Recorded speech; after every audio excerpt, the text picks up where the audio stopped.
We're back to the Neil Haley Show on the Total Education Hour segment, and I'm excited to welcome to the program Guy Grace from Pass K through 12.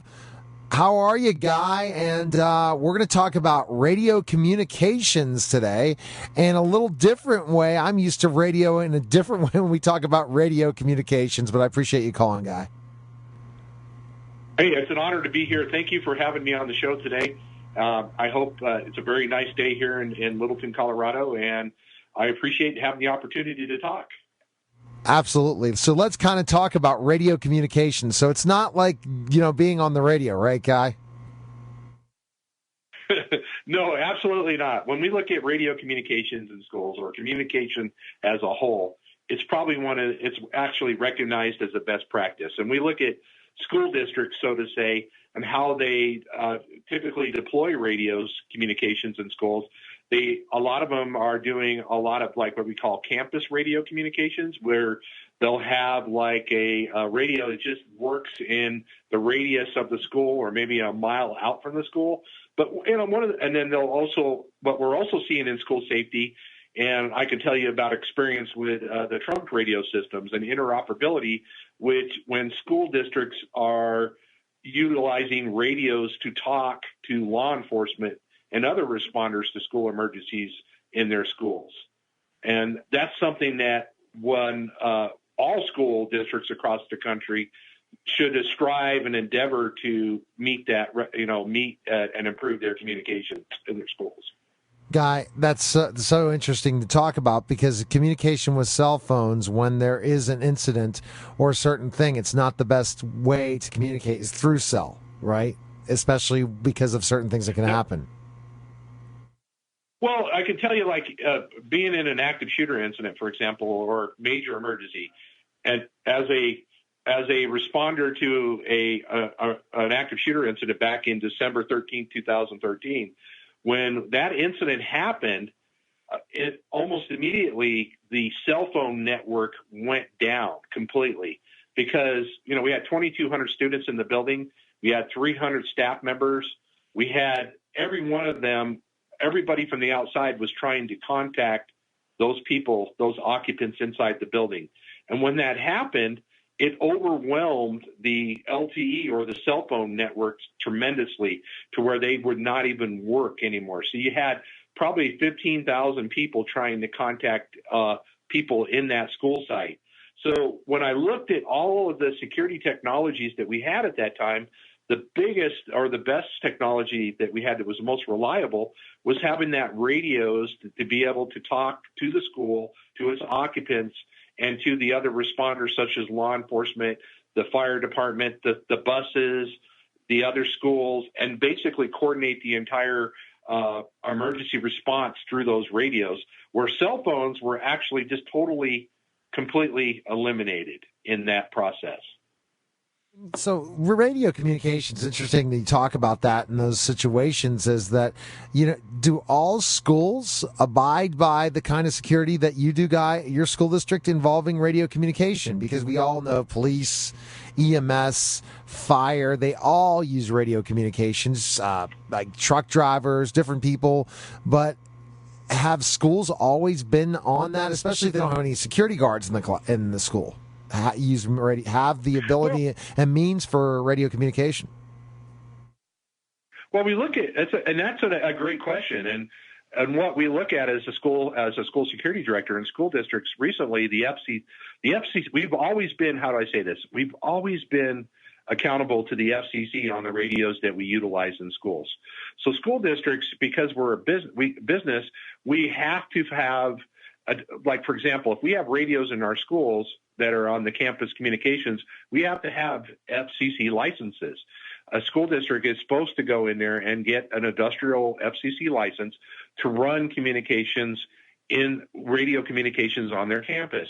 So that's very important. And it's something that we've always done. You can't, sadly, it's kind of a joke, but, school districts, we can't really legally go to the local Home Depot and buy Hello Kitty radios and put them in there campus communications. The point is, we have to protect our kids. We've always been mandated to at least have the industrial-based, localized radio communications in our schools. And emergency communication is vital to the safety and security of our staff and our students. But we also have to think about, when we're putting in the radios, we have to distinguish between emergency and routine communication systems. So when we look at our radios, so to say, in our schools right now, those radios, we're not just using them for emergency communications. We're using radios. Almost every school in the United States is using a radio for business communication, so to say. To just do, like, where's Jimmy? We got to go pick up Jimmy in the classroom. Or we have so and so showed up, and they're using those radios for day-to-day business. So that's why we have to be mandated that Hello Kitty radio or that yellow camping radio is not going to be efficient for that school application. So if you say they have to do this, does every school district in the country abide by this? Well, again, when you hear it, most of the school districts across the country, they have number one, the FCC mandated back when they consolidated the radio frequencies back in, I think it was 2012 and 2013.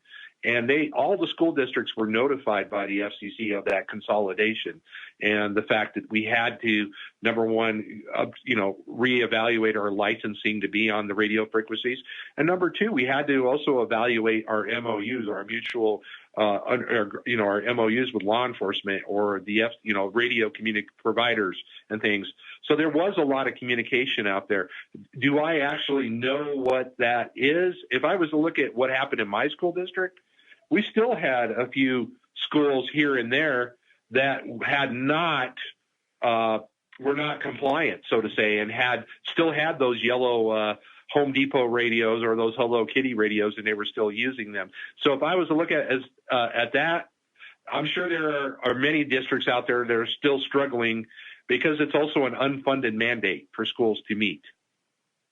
Yeah, I think so for sure. And that's one part of why we're talking about the past guidelines with Guy Grace here on the Neil Haley Show, is because when you're going and visiting schools or schools are utilizing your guidelines, they can look from each area that we've discussed on each program to how important it is that we need to utilize that technique, that strategy for these guidelines have been written, right, Guy?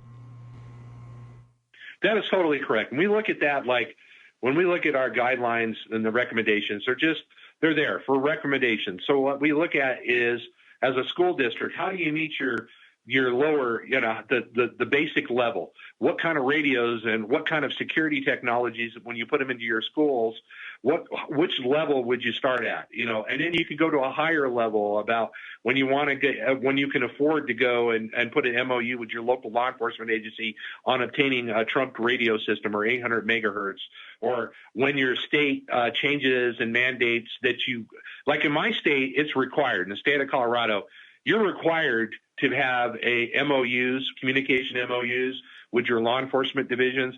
You're also required to have interoperability with your law enforcement and your other responders. And that means by having radio interoperability and communication interoperability with those other agencies. It's mandated. So that's in our state, but that's not everywhere. So when we look at, like, for example, under our recommendations for communication component, for example, we recommend that each school in the country have a local area two-way radio system between the office and staff. Basically, what we say in the property layer of a school, anything that encompasses the playgrounds to the athletic fields to the classrooms to the interior, we need to have radio. We recommend that school districts need to have radios to at least have that local area communication, basically an enhanced ability to communicate a threat to students and staff. And I could tell you in that December 13th, 2013 incident I mentioned, we had a custodian who had a radio, and the fact that he was able to get on that radio when he saw the attacker running towards the building with his shotgun and his weapons, and he saw him running through the whip, he got on that radio and said, "Lockdown, lockdown." And I think that ability actually diverted probably, we still had a casualty in that event, and mental health casualties, still to save thousands of them.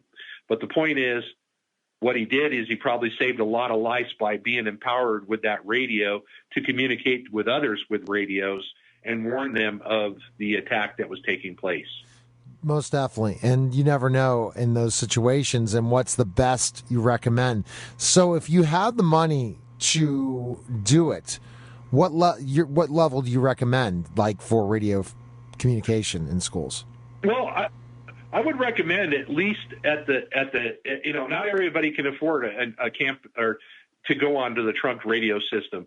But what I would recommend that a school district, look at, every community has radio integrators, or every state has radio integrators, and talk to your local radio integrator about what your laws are, so you can get an understanding about that. But if it was me, like I talked about, if I was starting up a school district security department or communications, I would at least start with the local area two-way radio system between office and staff throughout the entire campus. Doesn't have to go beyond that, but if that would be the bare minimum that I would do. But I would work my way through an MOU to obtain a digital, basically go to the next level, which would be a digital low-band radio system connected to the district-wide system. And basically, maybe that's not the extent of having a trunked radio system on 800 megahertz, but you would have the ability for all your schools on a radio system for your school district to communicate in an emergency. Because one of the important things that we've realized over the years with having that ability, that one emergency at another school is always going to impact the other school in that emergency. And it's important for everybody to be on the same page. There's things like lockdown. We all know that. Anybody listening to the show, when we go into a lockdown or you say the most common emergency is a lockout or a secure perimeter, when there's nearby police activity, so to say, and we put our school where we lock the doors and we close all access into the facility, that district-wide system allows everybody to coordinate their response into putting a proper response district-wide. And that would be the next area that I would recommend going to. And then the next layer would be going into the 800 megahertz, where you get the MOU with law enforcement and you're able to talk on an emergency on their radio traffic. But again, when you do that, you have to coordinate things. You have to have a mutual understanding of what you're going to do, but you also have to drill on that, because it's so important. We can't just take over the first responder radio bands.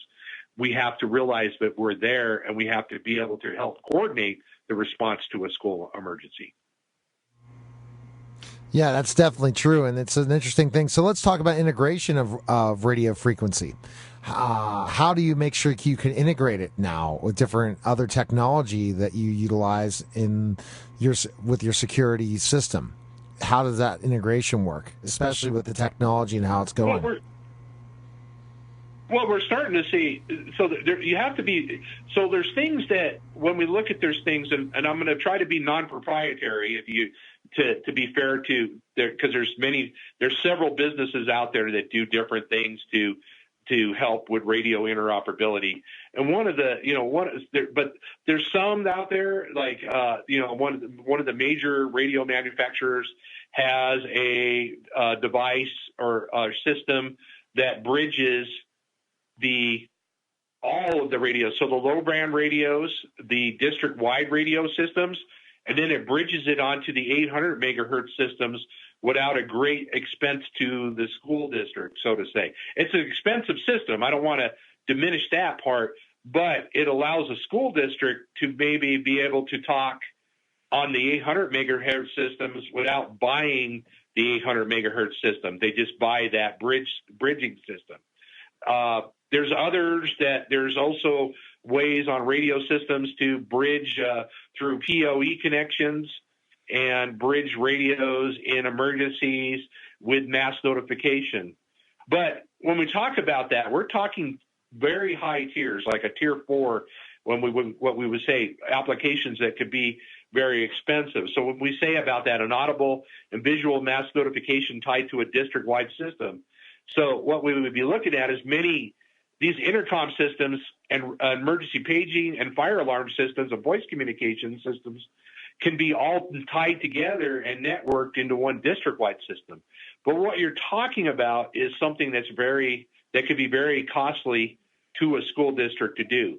But it is possible. But you know what? As you go and you become more I like lower tiers, so to say, because the lower tiers, like when we look at a video management system, so to say, it's not a lower tier, but it's a very well-established singularity system that is running your policies and your practices and its deployment and doing it in an efficient manner. When you start to become more complex, your how do I say that? Your ability to fail becomes a little bit more pronounced, so to say. So what I recommend is I would recommend for people to do school end users like myself, keep it simple. And that's the way you should do. That makes sense especially for radio communications, because again, the bottom line, if you lose all the power and all that's left is radio communication, that's it. And it's shocking to know that when there is an active shooter, there's so many phone calls being made that cell service drops. The only way is through radio communication. And some ways that you utilize and implement it in, like, I guess, I won't say a fire drill, but Guy, I know with your security team, you guys come up with strategies of how you utilize your radio communication when you're just communicating versus when there is an incident that's happening, correct? That's correct. So one of the most important pieces is, for example, when you establish a district-wide radio system, is establishing that radio system to be used for routine business, so to say. So what I like to do is, in the old days, and I'll admit this, in my district, we used to only use that district-wide radio for just emergency communications. So now we do a lot of business through that system, and it helps us to keep people understanding how that radio system is utilized. So it keeps all of your stakeholders, all of them familiar about how the radio works and how they use it every day. So it's being used for business practices. Okay, there's a visitor here. Okay, that goes through the radio system. But in an emergency, that person still has the knowledge on how to use the radio. And I think that's one of the first things we need to establish, because I hear that when I go and visit other school districts across the country, that many of them have that same problem where that their school employees have forgot how to use that radio because they were only using it for emergency purposes, so to say. And when we look at that, it's basically the best practice is using it for a variety of deployments in your school district, as many places as possible where it can be useful. And I use it in my district, for access control. Before we had PoE intercom boxes, and this could be a good thing for a school district to think about if they can't afford to put the PoE infrastructure. There are actually call boxes out there that run on the on the radio system that the schools deploy out there, and they could talk to those call boxes just like they would talk to an AI phone or an Access iPhone or something like that. It's a way that I wouldn't recommend it to be the complete solution, so to say, for access control, but it is a good solution when your school district can't afford to implement an intercom box at the school. We did that for several years. It worked pretty good. Obviously, we put in a PoE infrastructure in our district, and we were able to get a more efficient PoE infrastructure and communication structure through the call boxes. But that radios, it was a stopgap between when we could afford to do the complete access control solution. Okay, so Guy, best place we can find information on the past guidelines and everything. Great chatting with you again. Enjoyed meeting you at ISC West. And where's the best place we can connect with the past guidelines? Where can we go? Well, just do a Google search for the Partner Alliance for Safer Schools. We are at passk12.org. But just a Google search for the Partner Alliance for Safer Schools will bring you to our website. Our guidelines are free to any K through 12 school, any end user, any manufacturer, any integrator. And what it is, it will allow our school end users to get an understanding about what the security technologies and how to deploy it within their schools. We're non-proprietary. What we do is our guidelines are just there to help people out. All right, Guy, thanks for calling. Thanks for coming on the show, and I appreciate it, man. Thank you, sir. You take care. Take care. Bye-bye. You're listening to Neil Haley Show, and we'll be back in just a moment. Hi, everyone, and welcome to the Neil Haley Show's Total Education Hour segment. And I'm excited to welcome, as I've been talking about the PASS guidelines for a few months, we've been doing a series of interviews. And this one really interests me because it's a growth phase that's very, very important that every K through 12 school district should look at, because there's really the development of video surveillance has become so gigantic since the days of, hey, I just have cameras in my building. So I'm excited to welcome the program, James Marcella of the PASS K through 12. How are you, James? And thanks for calling. I'm doing great, Neil. Thank you so much for covering such an important topic of, keeping our schools safe. And I'm really happy to help out and answer any questions you might have. When we talk about video surveillance, it's gotten so gigantic, but I kind of want to break it down to specifically going from the low end of what a school district should do based on the guidelines to a higher end, because it just depends on funding. That's a gigantic part of this. You could get the state-of-the-art equipment, you could get the state-of-the-art kind of video management system, but it has to fit the school's budget and their ability to use it and understand it, right? Absolutely, Neil. And really that's one of the real positive aspects of the PASS K through 12 guideline, because it's not just about budget. It's also about need for the school. Not every school needs to have, the latest and greatest in any of the different technologies. And the guideline really gives schools the ability to answer two real important questions. And one of those is, what should we be doing for a given threat, and how should we really prioritize the budget that we have in order to really deploy the right countermeasures based on the needs of the school. So to your initial question with regards to video, there have just been incredible advances really over the last decade in both the resolution of video cameras and also the ability to really repurpose video for a number of different use cases within the school environment. And let's just talk about when CCTV cameras first came out, which is about 25 years ago, and they started going to commercial buildings and other places. And what it was basically was a way to just view cameras, be able to basically view what that certain camera is seeing. And there was not a lot of the system involvement in it. There was not a lot of recording. It was more about, hey, I can view, if I'm on guard at that time in that period, I can view what's happening in my school at that time. But things have just advanced so many different ways. And that's where the question comes, what is most needed for a school? And the guidelines show that. Because when we could talk about video cameras, we could talk about specifically enough how you view those cameras, how you organize those cameras, how you pull footage to make sure that you can use it for a specific law enforcement or even a court case, or even to send to a parent, as I was meeting with a family a couple days ago and they talked about that. So kind of go into that, because I think that's the thing, that this is probably one of the areas that we talked about. Like last time I was talking about specifically just radio transmitting and radio frequency. Right. And that's not, there's higher level, but there's so much to this confuse and really make, that's where all the IT people have gotten involved instead of security because of the craziness, right?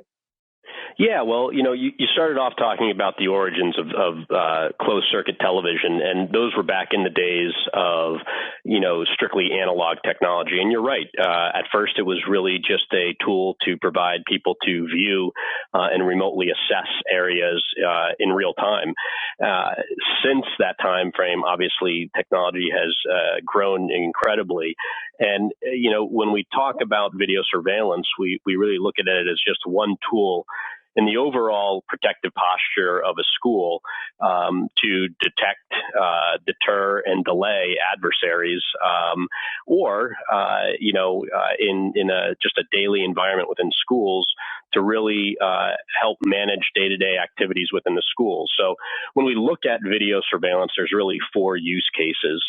You have surveillance, which is what we just talked about, the real-time monitoring, somebody sitting behind a screen and seeing and watching what's happening. There's assessment, which is typically involved with reviewing recorded video. So something gets reported and you go back and record it and or view the recordings, and really determine what happened. The forensic piece you kind of touched on, and forensics really is taking that video and in most cases, this is usually around disciplinary reasons, but to really look at that video and determine potentially who is at fault or what happened within that given environment. But one of the most interesting aspects of video surveillance today is the idea of active risk mitigation. And that is typically through the use of video analytics to proactively alert school, whether that be a school resource officer, a school administrator, or somebody, that an event is unfolding and that maybe they need to look at deploying a response in light of that. And that's very, very big, because you talk about specifically enough active shooter and the number of school shootings that we've had this year, which is a huge number compared to other years. I mean, it's not for the last 10 years gone up that much, but this year has been a very bad year for school shootings. That active shooter participation using video surveillance, can you kind of explain and touch upon specifically how that's utilized in real time? Well, I can talk about one of the, at the district-wide layer of the PASS guideline, one of the things that we really talk about is this idea of incorporating technology into your operational and emergency planning. And the idea there is to oftentimes if I ask a school, do you leverage technology in your emergency operation planning? Most of the time you hear back from someone, yeah, we have video surveillance, we have access control, we have perimeter protection. But the real question is that integrated into your emergency operation planning so that if an event happens, whether that be something as horrific as an active shooter or a weather emergency or, maybe somebody getting a bloody nose out on the playground, right?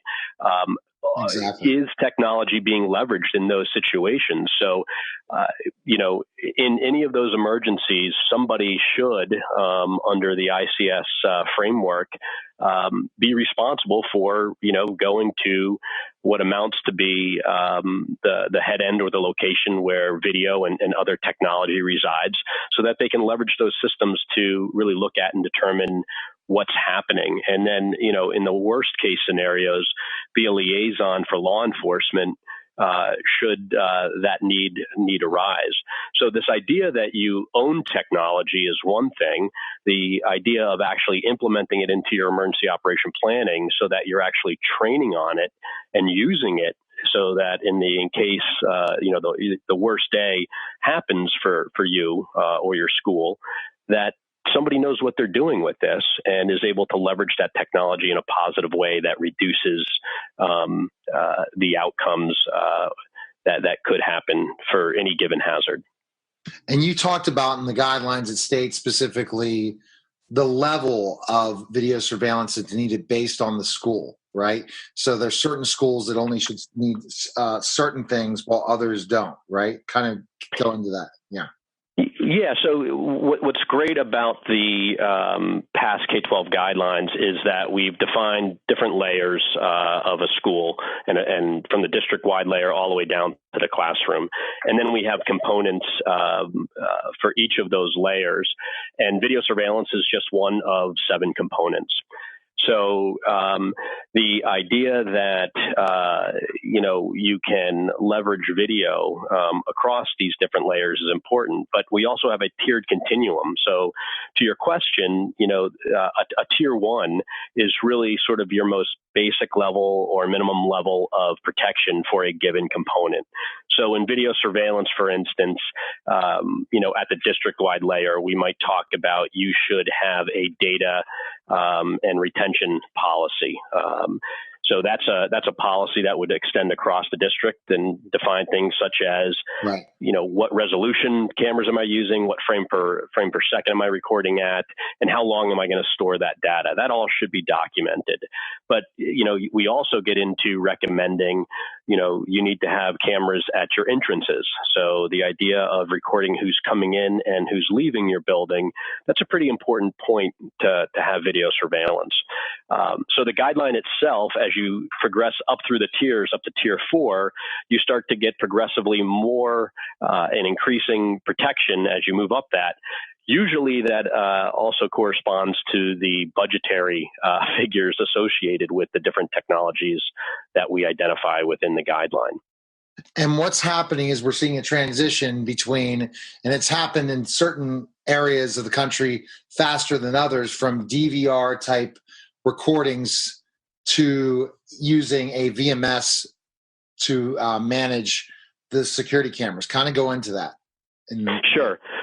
Yeah, and you're absolutely right, and it really depends on the school district. I think some of my other colleagues who you've interviewed have stated things like, if you've been to one school, you've been to one school, because they're all different and their needs are all different. So there's certainly some schools who are still on what the industry would identify as older technology. And a digital video recorder sometimes is even working with analog cameras still, whereas a video management system provides the ability to leverage networked cameras, which typically have higher resolutions than analog cameras. They also have the ability to incorporate various risk mitigation technologies on the analytics side, for instance. It also gives you the ability to potentially, from a school district level, combine video across multiple schools. And even if you're interested in doing that, federate that video directly to law enforcement in the event of an emergency, which, it's a sensitive area. Some schools are very open to sharing access to video surveillance with local law enforcement. Others aren't as much interested in doing that. I think it really depends on the community, but I can fairly say that in most cases, in most emergency situations, giving law enforcement the ability to see into the building would be advantageous for their situational awareness if they did need to go in and confront a threat of some kind. You're right, and it's like, think about specifically enough areas where you can't have an armed guard at your school, especially at certain schools, or you can't have a police officer at that school. Sharing that video information with a VMS system where they can log in and even view those cameras during their day, especially if they know that there could be certain issues that happen at that school. We're not just talking an active shooter. We're talking about specifically violence at that school or certain challenging days. It's good to have that availability to have someone else doing surveillance, not just your security team. And I think that's a great idea that I didn't even think about. With a video management system, you can have that the local police department monitoring your school, monitoring the cameras that are outside when maybe somebody else is taking lunch or certain situation, they might spot something that could really save someone's life or stop a situation from happening. You're right. I think the challenge there for most schools is that there's certainly privacy concerns associated with law enforcement having day-to-day access of video within a school. You may run into situations where parents are not willing to permit that. So it really depends on the community, and it depends on the leadership within the school, and most likely a community's perception and view of law enforcement is probably one of the biggest contributing factors there. And I'm not on the law side, so there could also be some legal ramifications associated with that. But from a technology standpoint, Neil, it's absolutely feasible to do just that in this day and age. And when you're talking about extracting an event, either picture or video extraction, and then putting it into a server or somewhere to stay, it's much easier than pulling from a DVR, where you're going to have to pull that information, and at one point that only will record to a certain point and start erasing certain things. You can archive back a lot further with a video management system. That's another great thing now. Right? Yeah, it really comes down to having enough storage for whatever your data and use retention policy, what you define up front. And in most cases, you're going to be able to calculate how much storage you will need. So, for instance, does it make sense? How long after a school year ends do I continue to keep data of that particular school year? That's a question that every school district has to answer. And we recommend in the guideline that not only do they answer that question, but they document it so that they, have a document in case they have to defend themselves in whether that be from a legal challenge or other. One other thing I learned that through some just educating myself involving video surveillance that blows me away is when we're talking about storing archive data, cameras can operate at different times. Explain that. So you could set it up if there's motion that the camera will record at a better, a higher frequency, and also will store the data and will store certain data while other stuff won't, so that you're really not eating up your space. So there's a number. Yeah, I'm sorry to interrupt you there, but so there's a number of different ways for managing video surveillance storage and ultimately the disk space that requires. And you're absolutely right. So in a lot of cases, you can set video to record only on motion detection. Video motion detection is the most commonly used analytic in video surveillance today. So certainly after hours when school is closed, and when I say after hours, I mean even after school activities, right? Exactly. When maybe only people like the janitorial staff might be in place, or custodial staff. That might be a good appropriate time, let's say from, 10 p.m. until 5 in the morning, that maybe the system moves from continuous recording to only recording on motion, so that if something happens in the school overnight, you have an audit of what happened, a video recording of that. There are also smart video codecs now that can dynamically adjust themselves based on the movement within a given camera scene, and increase the overall frames per second that get recorded based on the amount of motion in there, or lower it based on the lack of motion there. So some of these systems can actually be smart enough to throttle back and forth based on the activity and time frame that's been defined. Well, we're going deep into this, but this is very good for any administrator listening on this show, especially. I was talking to administrators about that, and the educators, they have no idea how crazy this has become. And like I said before, depending on what area and community you're in the United States or even in North America, VMS is new compared to other places where it's it's always been that way because it just, once it came out, it was the new technology, and it all depends on the amounts of crime or the amounts of different things. But as we see in active shooters, the shooter does not choose that it's going to be a more dangerous area. They're going to choose whatever school they want to choose, and when it's going to happen, we never know where it's going to be. So just if you're in a rural area or in an area where you don't think there's much crime, you never know when that situation could happen. It's really cool. Yeah. I think history has shown us that, and to your point about school, different schools and the different resources that they have. One of the benefits of the PASS K-12 guideline is that it does recognize that, and it gives you recommendations or guidelines on how to most wisely use what funding that you may have and what types of threats you might face within your community. And, I think that simply answering those questions of what should we be doing and what should we prioritize. I know you spoke to Guy Grace from Littleton, Colorado, about developing a team.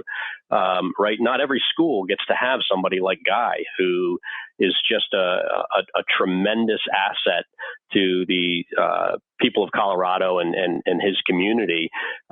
He really understands this technology. He really stays up with it. But some schools don't have a Guy Grace. Some schools can't afford to have somebody who is a director of security for the school district. And that falls down onto the shoulders of maybe the superintendent. Maybe it even falls down to the principal of any given school. So the PASS guidelines really give those individuals who might not have that technology background, Neil, to really look at and say, what should I do? How do I even start to go about this? And I think the narratives within the guideline itself, we really strove to write them in a way that, a common person who doesn't have a technical background could understand. I know we've dived down a little bit into the bits and bytes of things here today, but we really don't, the guideline doesn't get that deep. No, I'm learning from an expert like you, James. That's all I'm doing. I'm picking your brain to understand that so I can explain as liaison to schools, hey, this is what really a system's like, because those questions do come up, and they come up all the time. But yet you mentioned the word VMS or video management software, and they're like, what are you talking about? And that is education. And I know that the guidelines say if you are going to utilize a DVR system, you better have the ability to pull archive data. You better have the ability to have IP cameras, not analog, because analogs are not the best. And I'm sure all those guidelines are out there, but it's all about funding. So when schools here's a good question. When schools get those security grants, which are coming up big time in Pennsylvania right now, James, all over Pennsylvania, the grants have they have money to spend right now on their security needs. How do they kind of figure out, let's just say they have a camera that's not an IP camera, but yet they just installed cameras, and now they want to have something like this VMS to get this done. It's a challenge. So it's really a thought process of where your money's spent, and having the experts like using PASS K through 12 and contacting people like you, James, to find out the information before they spend their money. Because I remember this when I was a teacher, we would have money for a reading program or a math program, and we just get whoever sold us it, we take it instead of really educating ourselves. Yeah, and Neil, I know that this segment is on video surveillance, but I really just got to start off by saying that, and I know your question is specifically about on the video surveillance side, but I would say you really need to start before you spend even $1, you need to really do a proper risk assessment of your school. Yes. And that proper risk assessment might come back and say that something's a little bit more important to spend your money on than a video surveillance system. But let's just, so I wanted to throw that out there just so people understand that, it really depends on the individual school. But for the sake of this question, let's say that they do come back with, there is a need for video surveillance within the school. I think you've really got to look at what you're trying to get accomplished. And I talked about those 4 use cases for video earlier. Certainly at the most minimum level, you're going to want to be able to do assessment and have forensic capability to be able to understand and really look at recorded video after the fact to determine if what happened. Okay, this idea of active surveillance, unless you have somebody on staff that can watch video all day long, active surveillance really isn't something that most schools do. They may do it during certain periods. So between class changes, it might make sense for someone to be watching video of the kids traversing the hallways, right? And then the risk mitigation piece of it, where we start talking about leveraging analytics to proactively notify for responses. That's sort of a tier 4 area, right? Where because now you're starting to get into more advanced implementations. An example of a tier 4 implementation for video surveillance with analytics would be the use of license plate recognition. Most schools typically have a 1 or 2 entrance points for vehicles to come onto property. If you're able to identify through license plate recognition, whether that be known sexual offenders, or maybe it's a custodial issue of a child and the wrong parent from the car perspective is coming into the parking lot, maybe you can be proactively notified there. So, but that would really only work in certain circumstances. So not going to work for every school. And not every school needs that tier 4 level of protection for that particular environment. So it all comes back to the original threat assessment, Neil, and really understanding what you need. I think at a minimum, you're going to want to cover entrances to your schools, who's coming in and out. You might want to have cameras in common areas within your schools, cafeterias, the lobby, maybe hallways, possibly gymnasium, places where there is no expectation of privacy for students, staff, or faculty.